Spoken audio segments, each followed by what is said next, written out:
We go to the northeast part of the state, much to the delight of our good friend Ryan Cavanugh, who visits with us right now here on Ohio Football Weekly. Ryan, my friend, always good to see you. Had a chance to see you Saturday night down in Athens for the football game down there. And let's talk a little high school football now, as you were in the MAC on Saturday night. 3 weeks into the high school football season, Ryan, what's impressed you in the Cleveland area high school football-wise? Well, it starts with St. Ed's, I think, in Division I. If it goes the way I think, St. Ed's and Moeller will play in the state championship. But they have a junior class, Marty, that they have had their eyes on since they were freshmen. And in fact, they kept the freshman team, all of that class, and played together as freshmen. Didn't move anybody up to JV so they could get familiar with playing with each other. And from that junior class, they're now juniors. From that class alone, they have 3 offensive linemen who have Power 5 offers. I'm talking Penn State, Big Ten, Michigan State. And so it's obviously it starts at the offensive line, and they've got a lot of skill. But in Division I, it's St. Ed's. Division III, Chardon is 3-0. They've played teams from out of the state. They have the longest winning streak in the state. Mitch Hewitt, back-to-back state championships, and they are just rolling. And, Mitch Hewitt, he was a Chardon grad himself. He was a runner-up for Mr. Football. He went and played at Bowling Green. And it's like he has that same mentality, and the kids have adopted it. He's out there. He gets a lift in. I remember last year, Marty, before the state championship, I talked to Coach Hewitt from Chardon, and he said, I said, well, it looks like you haven't been missing the weight room, because it never looks like that. I mean, the guy's in tremendous shape. And he said, you know what I've done since it got to the playoffs? I started working out at 4:30 in the morning because I was getting too comfortable. And if I ever get too comfortable in life, I have to switch it up. And I hate the mornings, so I'm getting up at 4:30 to work out. Wow. Yeah, well, more power to him. More power to him. I see 4:30 in the morning, but it's just to go to work at my other job. That's the only reason I'm seeing 4:30 in the morning. I can tell you that. The other thing about Mitch Hewitt, and I remember talking to him last year as well too, Ryan, he's an Urban Meyer disciple. And I don't mean that from everything else, but his mindset, he learned under his wing. You mentioned that he was with him played at Bowling Green and knows Coach Meyer from the Bowling Green days. And there's a lot of similarities, not only in the way that they handle themselves, but the way they handle their programs. Absolutely. Absolutely. And he'll tell you that. Coach Hewitt will tell you that a lot of the things he does, he learned from the great Urban Meyer. And again, yeah, that was at BG. But and you can see it. I mean, and one of the things you get when you get a program to where Chardon has is complete and total buy-in from your players. And we've seen it. You mentioned the Northeast up here. We St. Ed's, I mentioned Kirtland again. When you're playing in the state championship every year, you're getting 4 or 5 extra weeks, maybe 6 now, extra weeks of practice that your freshmen and your JV kids, they may not be seeing the field in the playoffs, but they're practicing. And that's like an extra season by the time they become juniors and seniors. So it's not by accident that the same programs that have deep playoff runs are establishing their younger kids as well.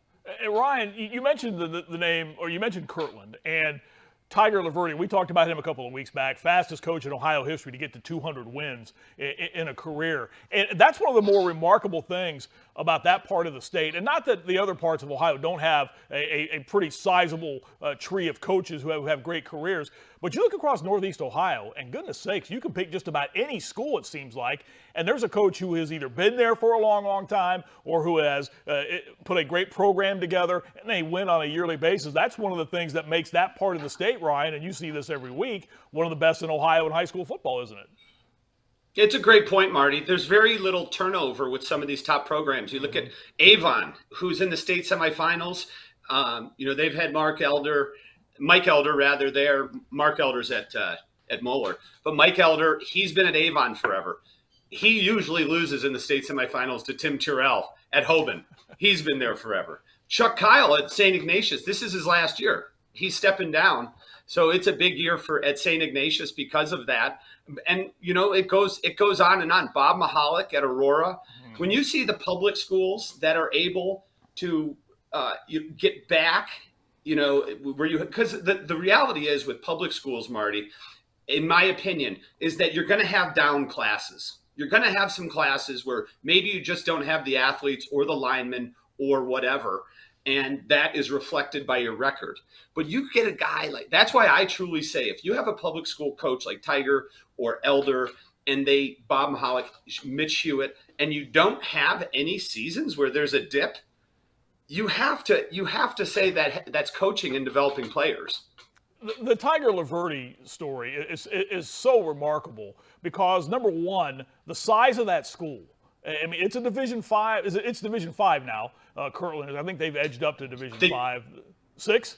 They moved down to Division 6 They this moved back year. to Division 6 this year, okay. So, but the sheer size of that school, and you hear this every year because they always seemingly go up against a team from the Midwest Athletic Conference, how how Kirtland and those MAC teams kind of look at one another as being mirror images, but separated by about 200 miles of the state of Ohio. but that mentality there that he's instilled in that program, it's really remarkable. And the fact that they go out and scrimmage a St. Ed or somebody like that in the offseason is just, it pays huge dividends for that program, doesn't it? Yeah, they play really good teams, and frankly, Tiger would do that during the season if he wasn't concerned about his depth and getting players injured. And that's really the reality of those lower divisions. You don't even have enough of the kids in the school and the boys in the school. So even if, like in Kirtland, most of the kids are playing football, you still have some depth issues, especially along the line. But, to your point, when you go back to that COVID year where schedules didn't matter and everybody was going to get in regardless, they played Shaker Heights and they played Solon, two Division I teams, because if you remember, it was like, who wants to play this week? Okay, right. We'll go play. And they handled both of those teams with ease. So I don't know that there's too many Division I or Division II schools in Northeast Ohio that Kirtland wouldn't beat. And I'm not trying to offend anybody. Maybe that's an overstatement. I know a lot of coaches would disagree with me on that, but I don't know. And because I don't know that there's a lot of teams in Northeast Ohio that Marion Local or Coldwater or whoever is the flavor of the month or the flavor of the year in the MAC, because you never know who it is. Versailles last year knocked off Kirtland for a state championship, and we saw Fort Recovery the year before win a state championship. And 2 years before that, Fort Recovery probably had 3 wins. Remember the Delphus St. John's run? Absolutely, Marty. Absolutely. I mean, those guys were the best team in the state, and then all of a sudden they're like 7th in the MAC, but they would still win most conferences in the state. Right. I always joke. One other team. Yeah, go ahead. Go ahead, Marty. I'm sorry. No.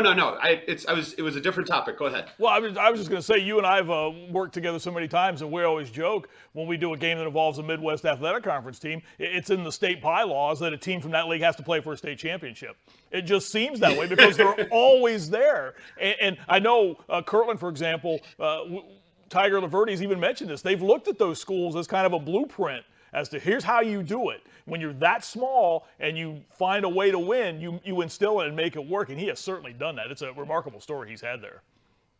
Yeah. The Tiger thing, there was a stat where it was like he'd have to have 22 consecutive losing seasons or maybe winless seasons to be 500 in his career. It's something outrageous like that, which when he took over a program that I don't know that Kirtland had ever been to the playoffs in school history. So to look at it and say he has 200 wins or 210 wins and only 15 losses, it's really hard to wrap your head around that level of success.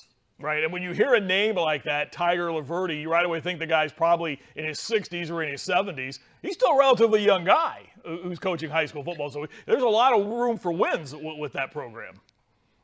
Absolutely. So he's got 2 boys in the school now. One is a senior linebacker and running back, and the other is like a 6'1" and still growing freshman who starts at quarterback. Wow. So it's going to be an interesting year. He's starting his son, who's a freshman at quarterback, and his son Jake has played very well.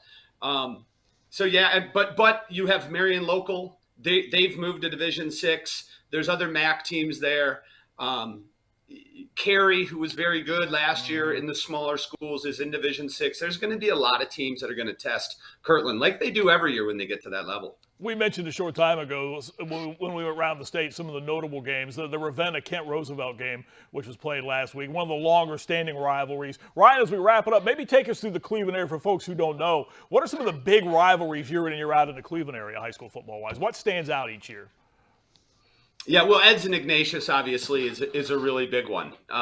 This week coming up, Avon and Avon Lake is always something you have to have circled. Yeah, I mean those two stand out. This year, Riverside from Painesville is very good, and Riverside and Chardon and Mayfield are all going to play each other in weeks coming up. So there's a lot of good football, and that's what I was going to say earlier, Marty. I've got the shirt on. It's my Glenville Tarblooders shirt. I don't know if you can see it. Yeah, we see it. The Ville has been chasing they've been chasing a state championship. Some of the players that Ted Ginn has had, including his son Ted Jr. More, there's that have rolled through there. They've been unable to do it. They are now in Division 4, Marty, and I think they're the favorite to win that with the team that they have at Glenville this year. We were talking about them a short time ago. The last 2 weeks, so they've been tested. They've won each of their last 2 games by a touchdown each. So, no question, one of the more talented programs in that part of the state of Ohio. Ryan, where are you Friday night, if anywhere? You broke up, but if you're asking me where I'm going to be Friday night, it's Copley and Aurora. Should be a good one. Ryan Cavanugh from Spectrum Sports does a great job covering high school football and college football as well. We'll see you in December up in Canton for the state championships, my friend. Always good to see you.